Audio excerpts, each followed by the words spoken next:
जितनी भी हमारे पास सर्किट रिलेटेड प्रॉब्लम होती है, चाहे वो कैपेसिटर वाले पार्ट की हो, करंट इलेक्ट्रिसिटी वाले पार्ट की हो, या फिर अब जो आगे आएगा हमारे पास इंडक्टर वाले पार्ट की हो, कुछ भी हो सर्किट रिलेटेड यदि हम बात करेंगे तो दो लॉ को हमें हमेशा ही ध्यान में रखना पड़ेगा। वो है हमारे पास Kirchhoff's current and voltage law. वैसे कई बार हम इनका बिना नाम लिए भी इनको यूज़ कर लेते हैं, जैसे 10th क्लास में आपने इनको यूज़ किया था, बट आपको नाम भी नहीं पता था कि ऐसा भी कुछ होता है।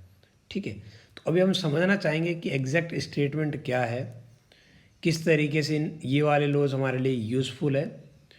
तो ये वाला वीडियो आपके लिए बहुत ज़्यादा इम्पोर्टेंट है, करंट इलेक्ट्रिसिटी परस्पेक्टिव से भी, प्लस बाकी जितने भी चैप्टर है उनके पॉइंट ऑफ व्यू से भी। ठीक है, तो अब इसे आराम से देखिए, वन बाय वन सारे पॉइंट डिस्कस करेंगे कि इसमें क्या है क्या नहीं है। ठीक है, स्टार्ट करते हैं इस टॉपिक को। सबसे पहले बात करते हैं कि जो हमारे पास किरचॉफ्स करंट लॉ है, इसके रिगार्डिंग एक स्टेटमेंट में बोलना चाहूँगा, that is it is based on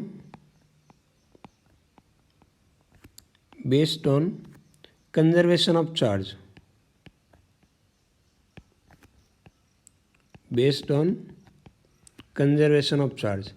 ये स्टेटमेंट मैं इसलिए लिख रहा हूँ कि एक बार जेईई मेंस में डायरेक्ट प्रॉब्लम पूछी हुई थी, तो आपको पता होना चाहिए किरचॉफ्स करंट जो लॉ है, it is not based on conservation of current, it is based on conservation of charge. तो चार्ज कंजर्वेशन पे बेस है। अब बात करते हैं कि ये एग्जैक्ट स्टेटमेंट क्या है, किरचॉफ्स करंट लॉ क्या बोलता है, हम उस पर बात करते हैं। तो किरचॉफ्स करंट लॉ ये बोलता है कि जो भी algebraic sum of all current meeting at A point of A junction that is always zero. यानी मैं ये बोल सकता हूँ किसी भी जंक्शन पे जितनी भी करंट आ रही है उन सब के मैं एल्जेब्रिक सम करूँगा। अब याद रखिए करंट वेक्टर क्वांटिटी नहीं है, तो आप वेक्टर एडिशन की बात नहीं करोगे, एल्जेब्रिक एडिशन की बात करो। तो जो एल्जेब्रिक एडिशन होगा किसी भी पॉइंट पे वो हमेशा ज़ीरो रहेगा, सारी करंट का एल्जेब्रिक एडिशन। ठीक है, अच्छा एल्जेब्रिक एडिशन की जब मैं बात करता हूँ वहाँ प्लस माइनस ज़रूर आएगा। ठीक है, और यहाँ साइन कन्वेंशन के हिसाब से यदि आप आने वाले को पॉजिटिव मानोगे तो जाने वाला नेगेटिव हो जाएगा, तो जितनी करंट आएगी उतनी जाएगी, ये मैं बोलना चाह रहा हूँ। आप इस पार्ट को ऐसा भी लिख सकते हो, कोई बुराई नहीं है कि हमारे पास जितनी भी करंट आ रही है उनका एल्जेब्रिक सम कर देते हैं।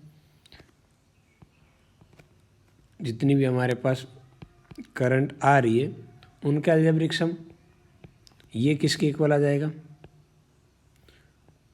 जितनी भी करंट हमारे पास जा रही है उसका एल्जेब्रिक करंट। आने वाली करंट और जाने वाली करंट का यदि अपन सेपरेटली सम करें तो वो दोनों सम इक्वल आएंगे, और इन दोनों एक साथ ऐड करेंगे, एक पॉजिटिव एक नेगेटिव मानते हुए ऐड करेंगे, जीरो आ जाएगा।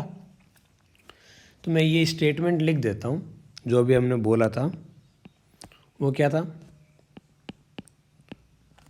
The algebraic sum, the algebraic sum of the currents meeting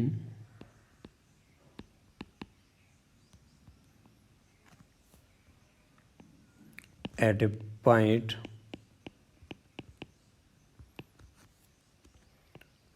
of the circuit,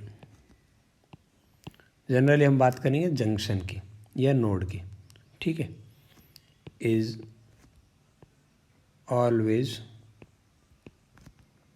zero. ठीक है, मैं इस बात को थोड़ा सा एक छोटा सा प्यारा सा एग्जांपल से समझा देता हूँ कि मैं क्या बोलना चाह रहा हूँ।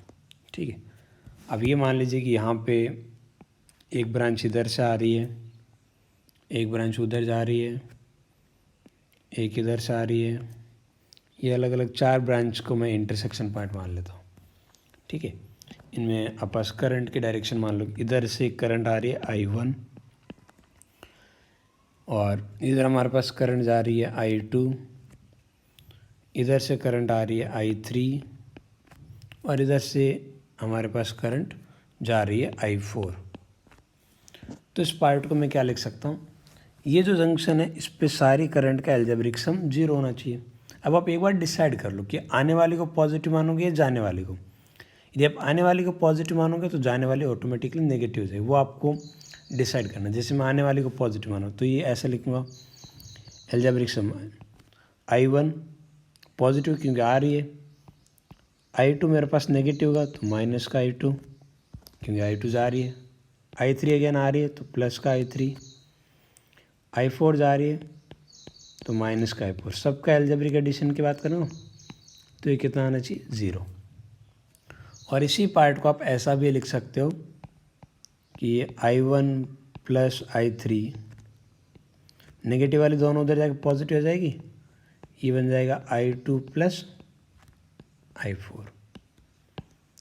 तो ये बता रहा है नेक्स्ट वाला के बीच आने वाली करंट इज इक्वल टू जाने वाली करंट। या फिर आप इस बात को ऐसे बोल दो कि algebraic sum of all the current वो हमेशा क्या रहेंगे 0 रहेंगे। तो इस तरीके का हमारे पास किरचॉफ्स करंट लॉ, ये स्टेटमेंट ऐसा है। उम्मीद करता हूँ कि जनरल स्टेटमेंट समझ में आया कि किरचॉफ्स करंट लॉ क्या है। ठीक है, एल्जेब्रिक एडिशन का क्या मतलब है, यहाँ तक स्टोरी क्लियर है। अब थोड़ा सा एक एग्जांपल लेते हैं, उससे आपको और बेटर तरीके से समझ में आएगा हम बात क्या कर रहे हैं। ठीक है, ये एक बहुत ही प्यारा सा एग्जांपल डिस्कस करते हैं। यहाँ बोला है कि जो 6 ओम रेजिस्टेंस है इसके अंदर हमें करंट चाहिए। किसमें चाहिए करंट 6 ओम, दिख रहा है आप सबको। यहाँ हम सबसे पहला काम जो करने वाले हैं वो सबसे पहले हम ये पता करेंगे कि नंबर ऑफ जंक्शन कितने हैं। चलो देख लेते हैं। Junction basically more than 2 branches का जो इंटरसेक्शन पॉइंट हो मैं उसकी बात करूँगा। तो एक जंक्शन आपको यहाँ मिलेगा, एक जंक्शन आपको यहाँ मिलेगा। ठीक है, दूसरे काम में अपन क्या करेंगे, जितने भी जंक्शन है वहाँ का कुछ पोटेंशियल एज्यूम कर लेंगे। ठीक है, तो 2 जंक्शन है तो 2 वेरिएबल मानने की ज़रूरत है। एक जगह पोटेंशियल x मान लेते हैं, दूसरी जगह y मान लेते हैं, चलेगा, ऐसा आप बिल्कुल कर सकते हो। बट फिर भी जब मानने की बात है तो मैं 0 भी तो मान सकता हूँ। मैं पोटेंशियल डिफरेंस नहीं बोल रहा हूँ, पोटेंशियल बोल रहा हूँ। इस बात को आप आराम से गांठ बांध लीजिए। आप पूरे सर्किट में कहीं भी पोटेंशियल 0 मान सकते हो, नॉट डिफरेंस। ठीक है, पोटेंशियल कहीं भी कितना भी मान सकते हो, उससे कोई फ़र्क नहीं पड़ता। क्योंकि इनफैक्ट हम पोटेंशियल कैलकुलेट कर ही नहीं पाते, हम सिर्फ पोटेंशियल डिफरेंस कैलकुलेट करते हैं। इसलिए हम यहाँ पोटेंशियल मान के चल रहे हैं। जब मान नहीं है तो आप एक जगह 0 भी मान लो, उससे प्रॉब्लम थोड़ी और सॉल्व होगी। क्योंकि मैं 2 वेरिएबल मानूंगा तो लास्ट में 2 इक्वेशन की ज़रूरत पड़ेगी। उनमें से एक वेरिएबल की जगह 0 मान लिया तो एक इक्वेशन ऑटोमेटिकली कम हो गई। तो ये थोड़ा प्रॉब्लम को जल्दी सॉल्व करना चाहते हो तो एक जंक्शन की जगह पोटेंशियल 0 मान लो। आप कहीं भी 0 मान सकते हो, आपकी मर्जी है, कोई फ़र्क नहीं पड़ता। ठीक है, ये हो गया। अब कितने वेरिएबल यूज़ हुए, अभी के लिए इफेक्टिवली एक ही वेरिएबल यूज़ हुआ, तो आपके फाइनली एक ही इक्वेशन में आंसर आ जाएगा। बराबर है। दूसरे स्टेप में क्या करेंगे, हम जंक्शन पे एल्जेब्रिक सम करेंगे करंट का। तो उसके लिए पहले करंट आप एज्यूम कर लो। अब करंट आने वाली मानो, कुछ जाने वाली मानो, या सारी आने वाली सारी जाने वाली, आपकी चॉइस है। मैं हमेशा सजेस्ट करूँगा सारी आने वाली मानो या सारी जाने वाली, ताकि आपकी प्लस माइनस की मिस्टेक होने के चांसेस कम है। आप कैसे भी मान सकते हो, कोई हार्ड एंड फास्ट रूल नहीं है। ये सिर्फ एक सजेशन है कि आप सारी आने वाली मान लो या जाने वाली, ताकि प्लस माइनस की गलती होने के चांसेस कम हो जाए। अच्छा, कैसे गलती होगी वो भी डिस्कस करेंगे। तो करंट मान लेते हैं, मैं मान लेता हूँ यहाँ से सारी करंट जा रही है। तो एक करंट इधर जा रही है I1, एक करंट इधर जा रही है I2। सर ये डायरेक्शन किधर भी मान सकते हैं क्या, बिल्कुल किधर भी मान सकते हैं, आपकी चॉइस है। एक इधर जा रही है I3, मान लिया। अब मैं बात करूँगा कि इन सब का एल्जेब्रिक सम की बात करेंगे। ये जो करंट यहाँ पे किरचॉफ्स करंट लॉ लगाऊंगा इस जंक्शन पे। तो करंट लॉ से मैं बोलूँगा आने वाली करंट इज इक्वल टू जाने वाली करंट। तो जाने वाली करंट कितनी है, I1 plus I2 plus I3। आने वाली कितनी है 0। तो ये सब किसके इक्वल आ गए 0 के बराबर। यहाँ तो कोई दिक्कत नहीं है ना। अब ये जो अपन करंट एज्यूम किए, इनको अपन रिप्लेस करेंगे in the terms of assume potential. ठीक है, पोटेंशियल डिफरेंस और रेजिस्टेंस के टर्म्स में लिख सकता हूँ मैं। I1 की वैल्यू बता सकता हूँ, यहाँ का पोटेंशियल पता है, यहाँ का पोटेंशियल पता चल जाए तो पोटेंशियल डिफरेंस डिवाइड बाई 2 करूँगा तो आ जाएगा। अच्छा, यहाँ का पोटेंशियल 0 है तो बैटरी के इधर का पोटेंशियल 0 तो इधर का 10 हो जाएगा। सिमिलरली इधर 0 तो यहाँ भी 0 और यहाँ 0 तो इधर 15 आ जाएगा। तो I1 कैन बी रिटर्न है, देखो I1 कैसे लिख रहा हूँ मैं, x माइनस 10 ये पोटेंशियल डिफरेंस डिवाइड बाई 2। अब कुछ लोगों के दिमाग में आ रहा है सर 10 माइनस एक्स लिखना है कि x माइनस 10 लिखना है। तो आप ये देखोगे आपने I1 की डायरेक्शन क्या मानी। यदि किसी ने गलती से I1 की डायरेक्शन ऐसे मानी होती तो उसको लिखना चाहिए था 10 माइनस एक्स। Reason, current flow from high potential to low potential. तो आपने जो भी कन्वेंशन यूज़ किया है, करंट की डायरेक्शन जो मानी है, आप पोटेंशियल डिफरेंस उसके अकॉर्डिंग ही लिखोगे। इसलिए मैंने कहा कि भाई सारी आने वाली या सारी जाने वाले मानो, ताकि प्लस माइनस की मिस्टेक ना हो। अब दूसरा I2 की बात कर लेते हैं। I2 को ऐसा लिख सकता हूँ ना, x minus 0 divide by 6। I3 को क्या लिख सकता हूँ, x minus 15 divide by 3 is equal 0। सारी आने वाली और सारी जाने वाली मानने का इतना ही फ़ायदा है, गलती से किसी ने ये x माइनस 10 की जगह 10 माइनस एक्स लिखा होता तो बाकी आगे भी 0 माइनस एक्स 15 माइनस एक्स लिखना पड़ता और सारा नेगेटिव कैंसिल आउट होकर सेटलमेंट हो जाता, कोई दिक्कत नहीं थी। तो इस वजह से मेरा रीज़न था। अब इसको सिंप्लीफाई करते हैं, इसको ऐसा लिख सकते हैं ना, x upon 2 plus x upon 6 plus x upon 3, यहाँ से माइनस का 5, यहाँ से 0 और ये अगेन माइनस 5, कितना आ रहा है 0।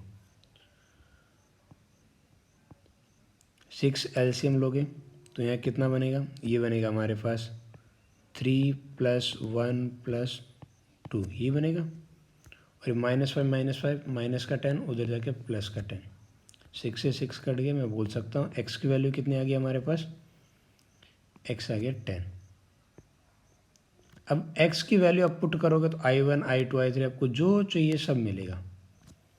जैसे इस प्रॉब्लम में क्या पूछा है कि I2 चाहिए, तो I2 कितनी चेक करके बताओ। हमने I2 को लिखा है, I2 है हमारे पास x माइनस 0 अपॉन 6, तो x की वैल्यू कितनी है 10, तो 10 माइनस 0 अपॉन 6, 5/3। अच्छा, कभी ऐसे सॉल्व करो और आंसर नेगेटिव आ जाए तो क्या होगा, तो जो करंट के डायरेक्शन आपने एज्यूम किए उसके अपोजिट डायरेक्शन में करंट फ्लो होगी और कुछ भी नहीं। इसलिए मैंने कहा बेफिक्र होकर आप कैसे भी डायरेक्शन एज्यूम कर सकते हो, कोई बुराई नहीं। तो इस तरीके से मैंने एक एग्जांपल के हेल्प से आपको समझाया किरचॉफ्स करंट लॉ यूज़ कैसे करना है। फिर भी कुछ लोग अनकंफर्टेबल फील करते हैं जनरली, क्योंकि इसके बाद में किरचॉफ्स वोल्टेज लॉ भी आ जाएगा। तो मैं थोड़ा सा जो हमारी अप्रोच थी ना उनके स्टेप लिख देता हूँ कि भाई क्या स्टेप्स थे, हमने किस तरीके से सॉल्व किए थे।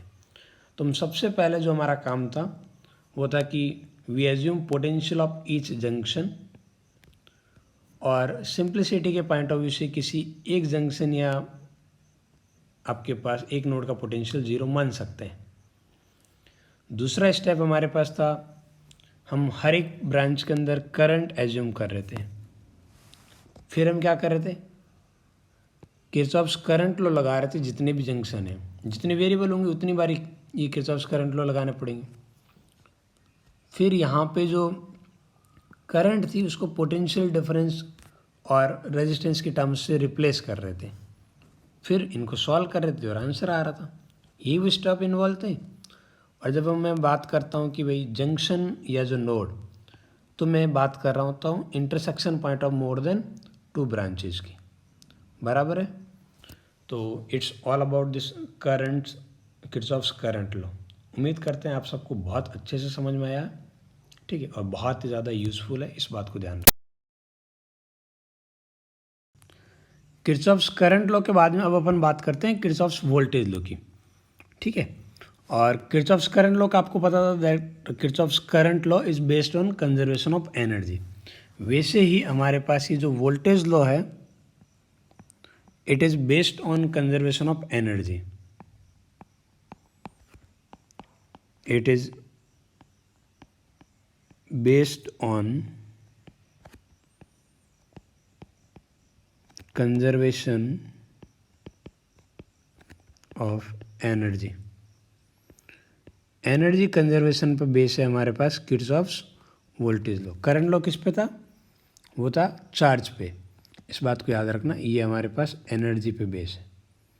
ठीक है, ये मैं इसलिए बोल रहा हूँ कि जेईई मेंस में काफ़ी साल पहले ये प्रॉब्लम पूछी हुई है डायरेक्ट एज एन स्टेटमेंट। अब बात करते हैं इसका स्टेटमेंट क्या है। करंट लॉ के अंदर अपन बात कर रहे थे कि भाई algebraic sum of all the potential algebraic sum of all the current at a junction must be zero. यहाँ हम बात करेंगे algebraic sum of potential difference. ठीक है, तो हम यहाँ लिखेंगे the algebraic sum of all the potential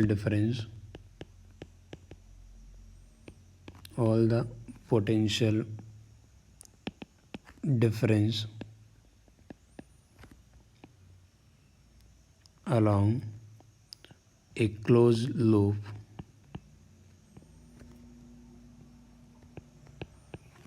must be zero।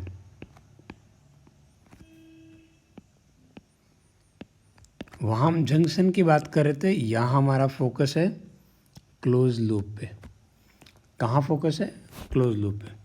इसे मैथमेटिकली ऐसा लिख सकता हूँ कि जितने भी हमारे पास वो बनेंगे क्लोज लूप, उन सारे क्लोज लूप के अंदर यदि मैं पोटेंशियल का एल्जेब्रिक सम की बात करूँगा क्लोज लूप के अंदर, ठीक है, क्लोज लूप का मतलब जहाँ से शुरू हो रहे हो आपको वहीं पे उसी पॉइंट पे वापस आना है, तो उस पूरे लूप में कितना हो जाएगा?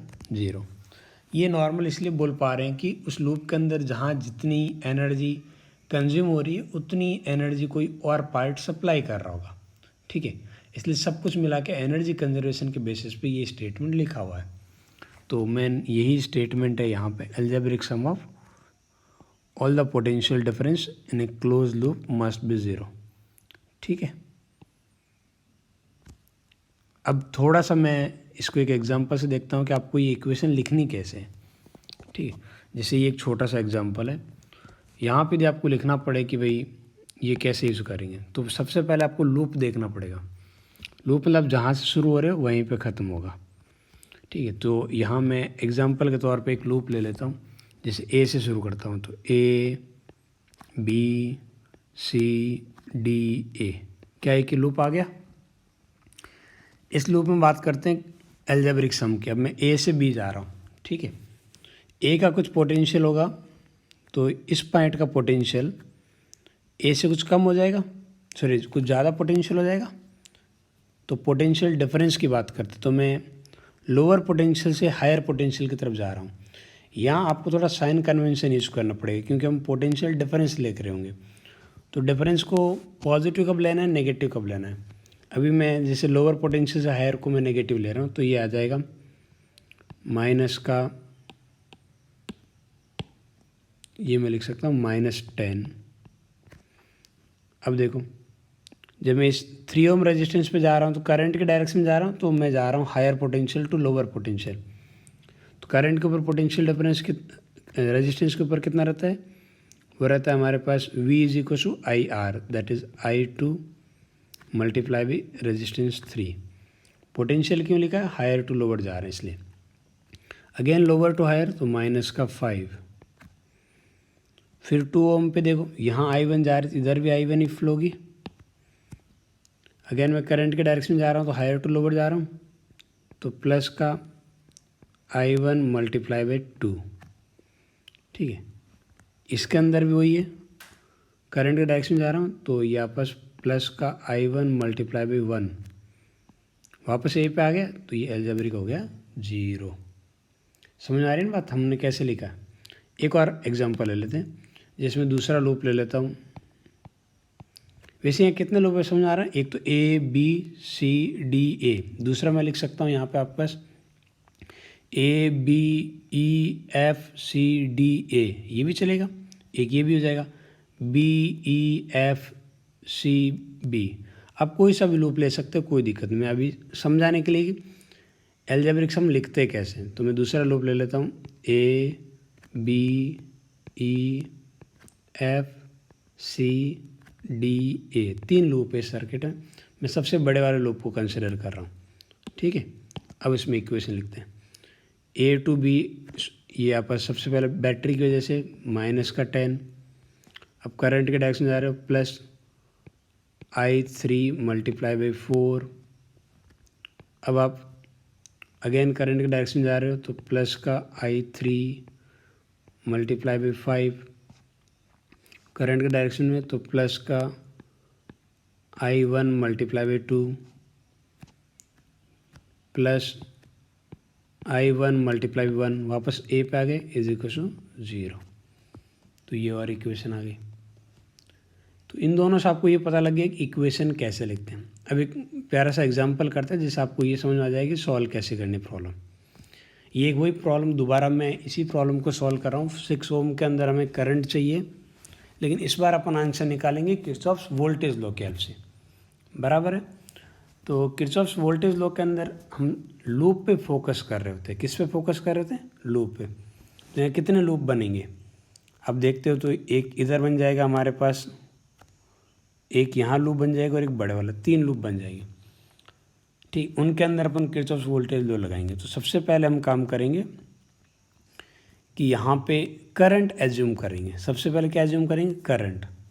तो हम हर एक ब्रांच के अंदर करंट एज्यूम कर लेते हैं, ठीक। मैं मान लेता हूँ इधर वाली ब्रांच में करंट आपके पास आ रही है, इधर I1। इधर वाले के अंदर करंट मान लेता हूँ I2। आप ऊपर मानो नीचे मानो, आपकी मर्जी, आप कैसे भी मान सकते हो, हमारे आंसर पे कोई फ़र्क नहीं पड़ेगा। क्योंकि इस पे I1 मान आ गया, इस पे I2, इसके अंदर एक और करंट मान लेते हैं I3। अब आप I3 जैसे मानोगे ना, तो आप पास टोटल 3 वेरिएबल हो जाएंगे, I1 I2 I3, और इनको सॉल्व करने के लिए 3 इक्वेशन की ज़रूरत पड़ेगी।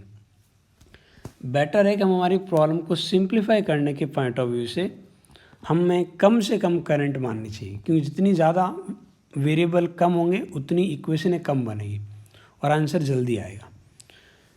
तो यहाँ पे मैं I3 मानने के बजाय मैं किरचॉफ्स करंट लॉ से बोल सकता हूँ कि इधर से I1 आई, इधर से I2 आई, तो फिर इधर I1 + I2 जाएगी। मैं I3 क्यों मानूँ? I1 + I2 भी तो बोल सकता हूँ, चलेगा।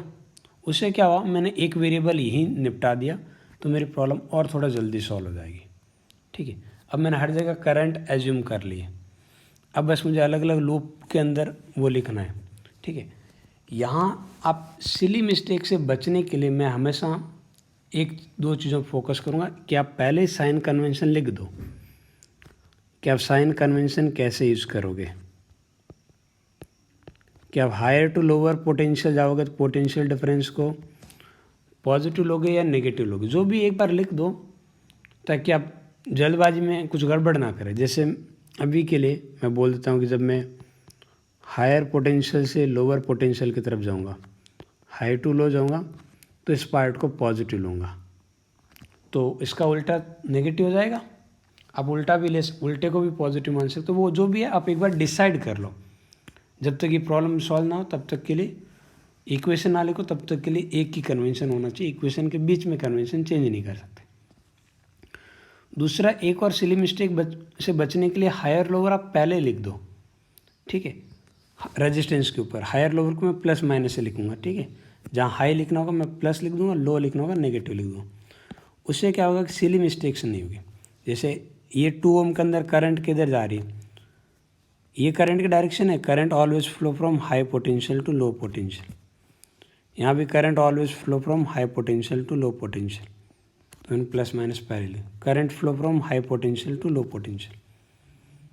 बैटरी के ऊपर तो आपको पता ही है लोअर किधर होता है, हायर किधर होता है। यहाँ तो दिक्कतें कम ही होती है, ठीक है। ये हायर लोअर पहले लिखने का बस बेनिफिट इतना सा है कि सिली मिस्टेक्स नहीं होती, बराबर है।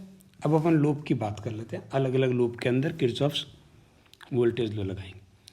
आप ये छोटा सा एक ये लूप ले लो, इसमें लगा के चेक कर लेते भाई। मैं यहाँ से स्टार्ट कर रहा हूँ जर्नी को, ठीक है। हायर टू लोअर जा रहा हूँ तो आपके पास पोटेंशियल डिफरेंस पॉजिटिव आएगा। देखना क्या लिख रहा हूँ, करंट है हमारे पास I1, रेजिस्टेंस है 2, तो I1 मल्टीप्लाई बाई 2, और पॉजिटिव क्यों लिख रहा हूँ, क्यों हायर टू लोअर जा रहा हूँ। फिर आगे वाले में पोटेंशियल डिफरेंस कितना आएगा, करंट है I2, रेजिस्टेंस है 6, now I am moving from lower potential to higher potential, तो ये मेरे पास आ जाएगा नेगेटिव। अगेन इस बैटरी के अंदर देखो आप लोअर टू हायर जा रहे हो तो माइनस का 10, वापस वहीं आ गए तो it must be equal to 0। थोड़ा सिंप्लीफाई कर देते हैं, इसमें लिख देता हूँ I1 माइनस 3 टाइम्स I2 और ये उधर जाके प्लस 10 डिवाइड बाई 2, तो ये आ जाएगा 5, इक्वेशन 1। क्या पहली इक्वेशन में किसी को दिक्कत तो नहीं है ना। अब दूसरा एक और लूप ले लेते हैं।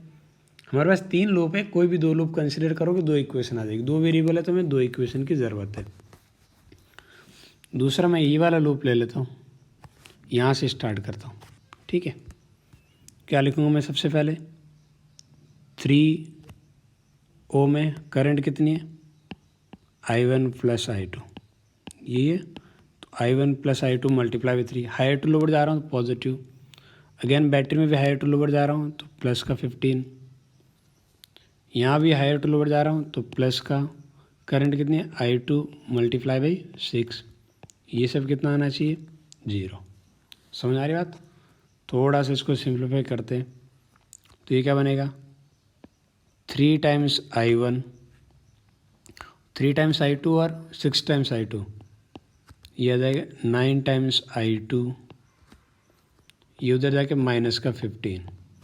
इसको ऐसा लिख दूँ, I1 प्लस 3 टाइम्स I2 और ये माइनस का 5, इक्वेशन 2।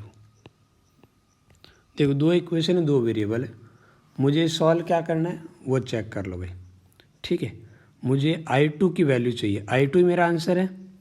इक्वेशन और 1 और 2 के साथ क्या करें कि I2 आ जाए, इक्वेशन 1 माइनस इक्वेशन 2 कर लो, ये इक्वेशन 2 माइनस इक्वेशन 1 कर दो, कुछ भी करो। मैं लिख रहा हूँ इक्वेशन 1 माइनस इक्वेशन 2, ठीक है। इक्वेशन 1 माइनस 2 करूँगा तो I1 से I1 कट जाएगा, क्या बचेगा, माइनस का 3I2 और ये वाला माइनस का 3I2।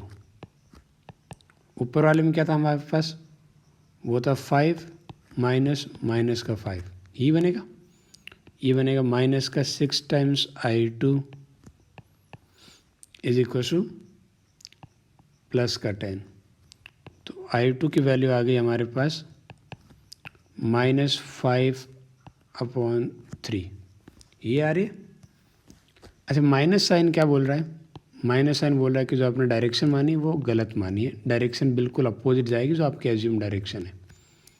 आपको लग रहा था करंट ऊपर जाएगी लेकिन करंट नीचे की तरफ जाएगी, लेकिन न्यूमेरिकल वैल्यू कितनी की 5/3। थोड़ा सोच के देखो, इसी प्रॉब्लम को जब हमने किरचॉफ्स करंट लॉ से किया था तब भी आंसर आया था 5/3, डायरेक्शन भी डाउनवर्ड ही आई थी, ठीक है। तो मैंने एक ही प्रॉब्लम किरचॉफ्स करंट लॉ से भी सॉल्व किए, वोल्टेज लॉ से भी सॉल्व किए।